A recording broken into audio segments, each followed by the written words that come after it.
আজকে আমরা কথা বলবো মূলাঙ্ক 4 যাদের তাদের সম্পর্কে। 2025 মঙ্গলের বছর, তাদের এই বছরটা কেমন যাবে সেটা নিয়ে সবার প্রথমে জানতে হবে যে মূলাঙ্ক 4 কার নাম্বার। মূলাঙ্ক 4 রাহুর নাম্বার, রাহুকে গভর্ন করে নাম্বারটা। আর এই মূলাঙ্ক 4 কাদের হয়? যাদের ডেট অফ বার্থ যে কোনো মাসের 4, 13, 22 আর 31 তারিখ হয়। আর নাম্বার 4 যেহেতু রাহুর রুলিং নাম্বার, তো সেই কারণে এই নাম্বার 4-এর ব্যক্তিরা হয়, যে ব্যক্তিরা হয় তারাও রাহুর দ্বারাই পরিচালিত হয়। 4 নাম্বারের ব্যক্তিরা নিজেদের লাইফে সবসময় কনফিউজডই থাকে। আর 4 নাম্বারের ব্যক্তিরা সবসময় সব ক্ষেত্রে নিজেকে সবথেকে বেশি প্রায়োরিটি দেয়, অবশ্যই দেওয়া উচিত। আর এই নাম্বারের যে ব্যক্তিরা হয় তাদের ঘুম প্রচণ্ড প্রিয় হয়, আর এরা নিজের লাইফে স্যাটিসফ্যাকশন ছাড়া বাকি দুনিয়ার কোনো দিকে কোনো মতলব রাখে না। এই নাম্বারের একটু বিশেষত্ব হলো এরা একটু বেশি মুডি হয়, আর যখন যেটা মন চাইবে তখন এরা সেটাই করবে। চারপাশের পুরো দুনিয়ার মানুষ যা খুশি এদের বলুক না কেন তাতে এদের কোনো যায় আসে না। তো এবার জানবো এই সব ব্যক্তিদের 2025 সাল আদৌ কি কিছু দিতে চলেছে তাদের মুড অনুযায়ী, নাকি তাদের মুডের বিরুদ্ধে গিয়ে এমন কিছু হবে 2025-এ। তো জানা যাক। মূলাঙ্ক 4 যার অধিপতি সেটা রাহু, আর 2025 = 9 যার অধিপতি মঙ্গল। আর মঙ্গল আর রাহু একদমই এনিমি প্ল্যানেট। যদি আমার ঘরে আমার কোনো শত্রু প্রবেশ করে অবশ্যই আমার প্রথমে মুডটাই অফ হয়ে যাবে, এবং আমি বিশেষ কিছু ভালো ব্যবহার কিন্তু সেই শত্রুর সাথে করতে পারবো না। মঙ্গল অগ্নিকারক প্ল্যানেট, আর রাহু হলো এক প্রকার বায়ুতত্ত্বের প্ল্যানেট। তো আগুন যখন বায়ুর সংস্পর্শে আসে সেটা আরও বেশি করে স্প্রেড করে, আরও বেশি ফুলকি ওঠে, আরও বেশি করে অঙ্গার তৈরি হয়, যার জন্য কোনো ব্যক্তির হরোস্কোপে অ্যাস্ট্রোলজিক্যালি যখন রাহু আর মঙ্গল কোনোভাবে একই সাথে অবস্থান করে যোগ তৈরি করে তখন তাকে বলে অঙ্গারক দোষ বা যোগ। তো এই বছরটা আপনাদের জন্য একটা অঙ্গারক দোষের মধ্যেই পড়ে যাচ্ছে। নিশ্চিতভাবে আপনাদের মধ্যে একটা খিটখিটে মেজাজের ব্যাপার থাকবে, আর এমনিতেই 4 নম্বরের মানুষদের মেজাজ কম বেশি খিটখিটে হয়ে থাকে। আর যাদের মেজাজ অল্প খিটখিটে তাদেরও এই 2025-এ ভালো রকম মেজাজ খিটখিটে হতে চলেছে। এবছর আপনাদের রাগ, আপনাদের খিটখিটে মেজাজ একদম যেটাকে বলে সপ্তমে থাকবে। মঙ্গল আর রাহুর যে স্থিতি, সেই স্থিতি হিসাবে দেখতে গেলে এবছর আপনাদের পয়সা ভালো মতন থাকবে, ধন ও বৃদ্ধি হবে ভালো মতন। আর আপনি এমন কোনো বিজনেসে আছেন যেখানে আপনাকে ক্লায়েন্টকে ডিল করতে হবে, তো সেখানে আপনার বিজনেসের সবথেকে মেন বস্তু হচ্ছে আপনার ভালো ব্যবহার, যেটা আপনার কিন্তু নিয়ন্ত্রণে থাকবে না। তো এই ব্যবহারটাই যদি আপনি ক্লায়েন্টের সাথে ভালো করে না করেন তাহলে অবশ্যই সেখানে আপনার একটু লোকসান তো হবেই।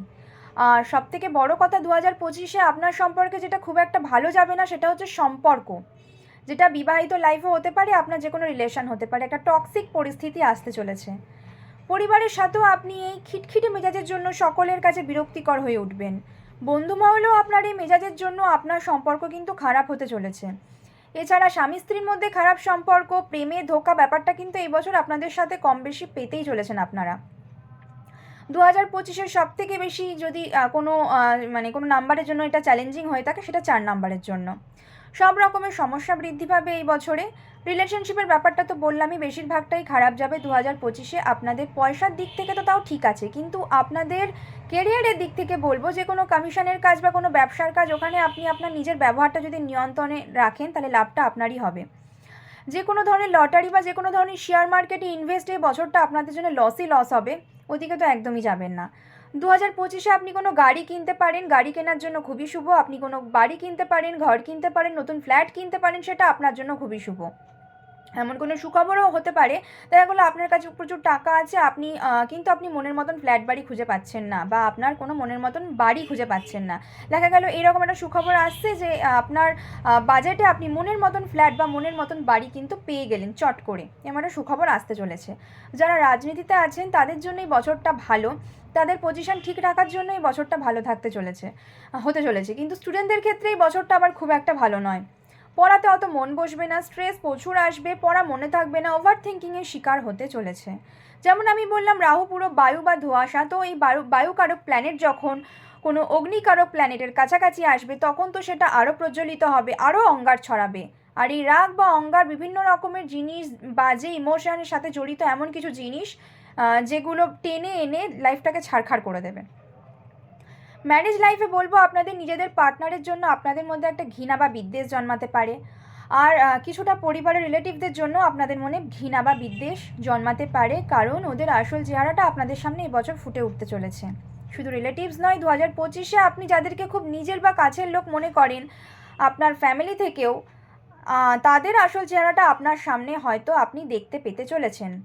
4, 13, 22, 31 যে কোনো মাসের যে কোনো এই 4টে তারিখে জন্মানো ব্যক্তির, প্রত্যেকটা ব্যক্তির জন্যই এতক্ষণ ধরে বলে আসা প্রত্যেকটা প্রেডিকশন কিন্তু একই রকমই খাটবে। আর তার সাথে আমি আরও কয়েকটা বলে দিচ্ছি যেগুলো আপনাদের এই 4টে ডেটের ব্যক্তিদের সাথেই হতে চলেছে। প্রথম হলো, আপনারা যদি বিয়ে বসতে চলেছেন, এবছর বিয়ে ঠিক হয়েছে, তাহলে বলবো আপনাদের বিয়ে এই বছর কোনো বাধা বা গণ্ডগোল ছাড়া তো এগোবেই না, কম বেশি হবেই হবে বাধা বা গণ্ডগোল। যদি আপনি নতুন বিয়ে করে থাকেন তাহলে অন্যদের তুলনায় শ্বশুরবাড়িতে আপনার প্রবলেমটা বেশি হতে চলেছে।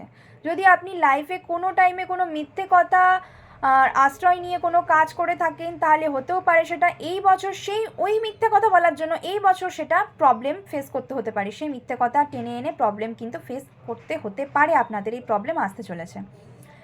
আর আপনার বিদেশ যাত্রার এবছর হতে চলেছে, বিদেশ যাত্রার যাদের যোগ আছে তারা কিন্তু বিদেশে তো যাবে, আর যাদের বিদেশ যাত্রার যোগ নেই তারাও কিন্তু, বিদেশ মানে যে শুধু বিদেশই তাই নয়, আপনি আপনার কাছে পিঠে কোথাও ভ্রমণ করতে চলেছেন, কোথাও ঘুরতে যেতে চলেছেন, যাদের এই প্ল্যানটা নেই তাদেরও কিন্তু এই বছর প্ল্যান হতে পারে।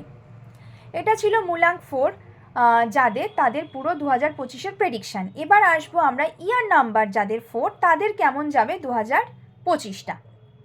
ইয়ার নাম্বার 4 তো আমি আগেই বলে দিয়েছি কিভাবে বের করতে হবে।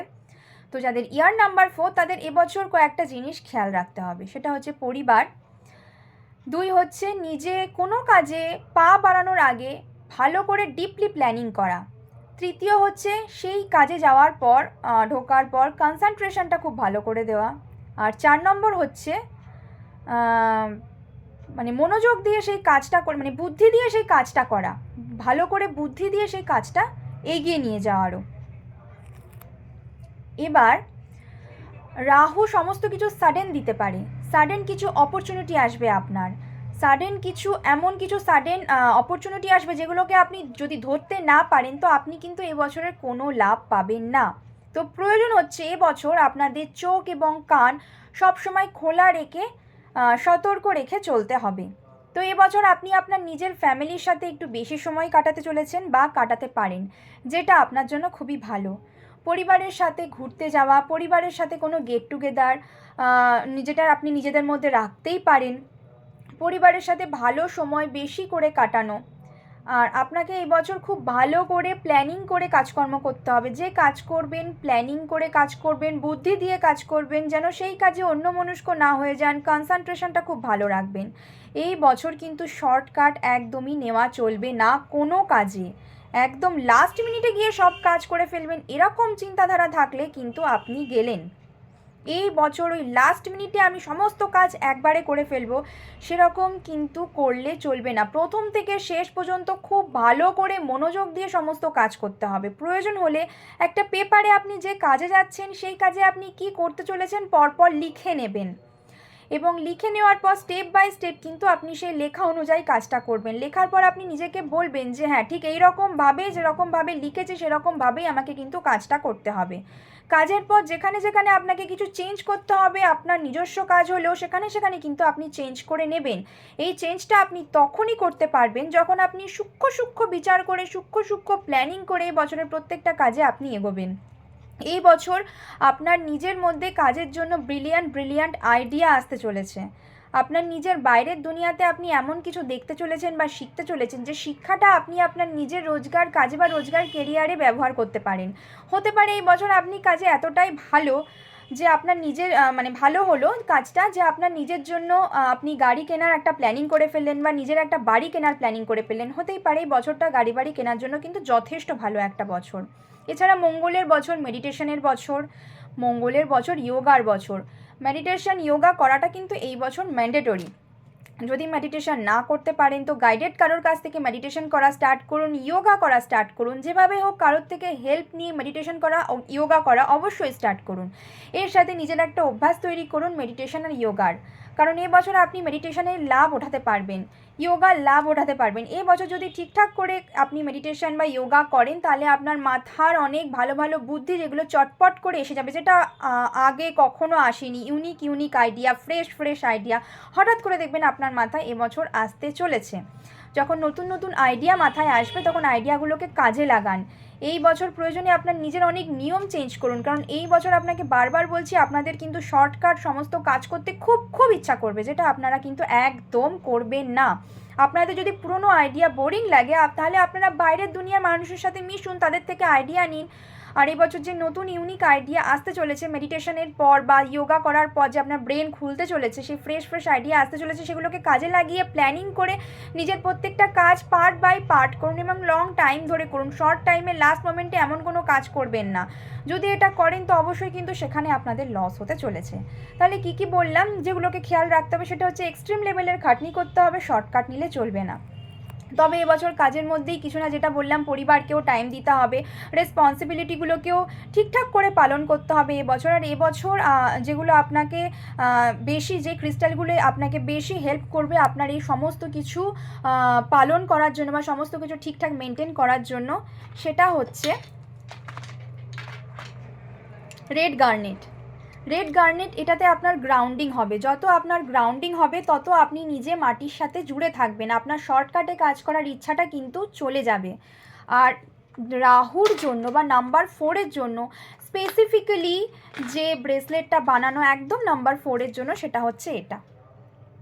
দেখুন, এটা স্পেসিফিক নাম্বার 4-এর জন্য, এটা হচ্ছে রাহুর জন্য। তো যারা এই ব্রেসলেটগুলো নিতে চান তারা আমার স্ক্রিনে দেওয়া বা কমেন্ট সেকশানে দেওয়া নাম্বারে অবশ্যই পিং করুন। আর যারা আমার এই ভিডিওটা যদি ভালো লেগে থাকে, তো যারা ফেসবুক থেকে দেখছেন তারা অবশ্যই লাইক কমেন্ট শেয়ার করুন, যারা ইউটিউব থেকে দেখছেন তারা অবশ্যই লাইক কমেন্ট করুন এবং চ্যানেলটাকে সাবস্ক্রাইব করে রাখবেন। আর আমার ফেসবুকের যারা ফলোয়ার আছো তারা ফেসবুক থেকে দেখছো যারা, তারা পেজটাকে ফলো করে রাখো, যাতে আমি নতুন অ্যাস্ট্রোলজিক্যাল নিউমেরোলজিক্যাল যখনই রেমেডি দেবো তখনই যাতে নোটিফিকেশানটা তোমাদের কাছে পৌঁছাতে পারে এবং তোমরা খুব সহজে রেমেডিটা পেতে পারো।